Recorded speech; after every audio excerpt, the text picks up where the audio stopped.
Bismillahirrahmanirrahim. Halo, assalamualaikum warahmatullahi wabarakatuh. Selamat datang di podcast kesehatan bersama aku Nita Triandiani dengan NIM 200106131 dari Universitas Muhammadiyah Bandung, Prodi Farmasi. Di podcast kesehatan kali ini, aku akan membahas tentang peran positif dan negatif mikroorganisme dalam kehidupan manusia. Simak sampai selesai ya. Oke, pertama-tama sebelum kita masuk kepada peran positif dan negatif mikroorganisme, aku akan bahas terlebih dahulu apa itu mikroorganisme. Menurut Kusnandi dan kawan-kawan 2003, bahwa mikroorganisme merupakan jasad hidup yang mempunyai ukuran sangat kecil.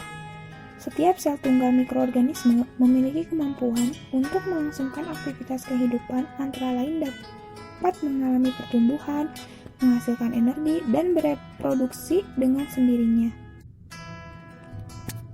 Adapun menurut buku Brock Biology of Microorganism karya Michel T. Bandigan, bahwa mikroorganisme atau mikroba adalah organisme yang berukuran sangat kecil sehingga untuk mengamatinya perlu alat bantuan. Mikroorganisme dinamakan juga organisme mikroskopik. Mikroorganisme seringkali bersel tunggal atau uniseluler maupun bersel banyak atau multiseluler. Nah, di dalam Al-Quran juga sudah ada bahwa Allah Subhanahu wa Ta'ala berfirman, "Dan Dia telah menciptakan kuda, bagal, dan keledai agar kamu menungganginya dan menjadikannya perhiasan. Dan Allah menciptakan apa yang tidak kamu ketahui." Pada ayat ini disebutkan, dan Allah menciptakan apa yang tidak kamu ketahui. Nah, ini tuh menunjukkan bahwa Allah telah menciptakan keberadaan bentuk-bentuk kehidupan yang manusia sebelumnya tidak mengetahui. Manusia masih mengungkap ayat Al-Quran tentang keberadaan adanya kehidupan itu. Baru kemudian, setelah alat mikroskop ditemukan, manusia mulai dapat melihat dengan mata penglihatannya tentang makhluk hidup yang terkecil.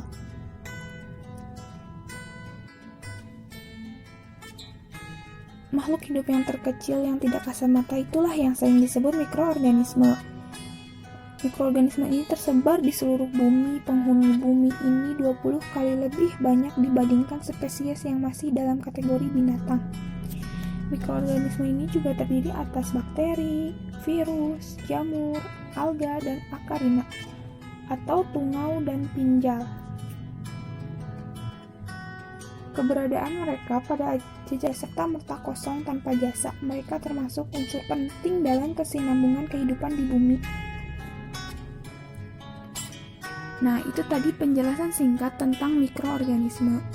Kita kembali ke topik kita, yaitu peran positif dan peran negatif mikroorganisme dalam kehidupan manusia.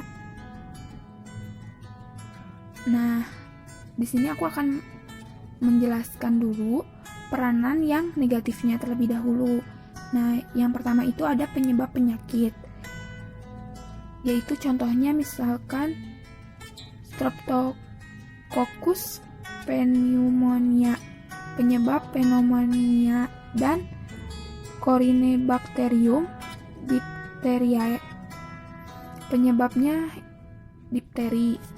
Nah, selanjutnya yang kedua ada penyebab kebusukan makanan atau spoilage. Adanya kebusukan pada makanan ini dapat disebabkan oleh beberapa jenis bakteri yang tumbuh dalam makanan tersebut. Nah, yang ketiga ada penyebab keracunan makanan. Menurut Kusnandi dan kawan-kawan 2003 menjelaskan bahwa bakteri penghasil racun, enteroksin atau exotoksin, dapat mencemari badan air, misalnya spora Clostridium perfringensis botulinum. Spora dapat masuk ke dalam air melalui debu atau tanah, kotoran hewan, dan makanan atau limbah. Nah, itu tadi peranan negatif. Sebenarnya masih banyak lagi, tapi karena podcastnya nanti bakal terlalu panjang, jadi saya singkat aja. Nah, ada juga yang menduga bahwa mikroorganisme itu membawa dampak yang negatif saja bagi kehidupan hewan, tumbuhan, dan manusia. Ya, misalnya, pada bidang mikrobiologi, kedokteran, dan fitopatokologi, banyak ditemukan mikroorganisme yang patogen yang menyebabkan penyakit dengan sifat-sifat kehidupannya yang khas. Meskipun demikian, masih banyak manfaat yang dapat diambil dari mikroorganisme tersebut. Nah, peran positif pada mikroorganisme itu adalah menguntungkan tumbuhan, hewan, dan manusia. Itu pasti ya, karena obat saja dibuatnya itu ada yang dari mikroorganisme, seperti itu. Terus yang kedua ada pengolahan pangan, yang ketiga ada pengendalian penyakit, keempat ada membantu kesuburan tanah, dan masih banyak lagi. Sebagai contoh seperti misalkan siklus nitrogen. Sebagai contoh seperti siklus nitrogen, salah satu komponen dasar pembentuk kehidupan di bumi. Peran ini dimiliki oleh bakteri. Terus ada jamur akar, merupakan unsur penting dalam penyerapan mineral tanah oleh tumbuhan. Terus ada bakteri pada lidah kita, mencegah keracunan makanan yang mengandung nitrat, bahan-bahan salada, dan daging. Terus ada juga bakteri dan alga yang merupakan unsur terpenting dalam proses fotosintesis pada tumbuhan.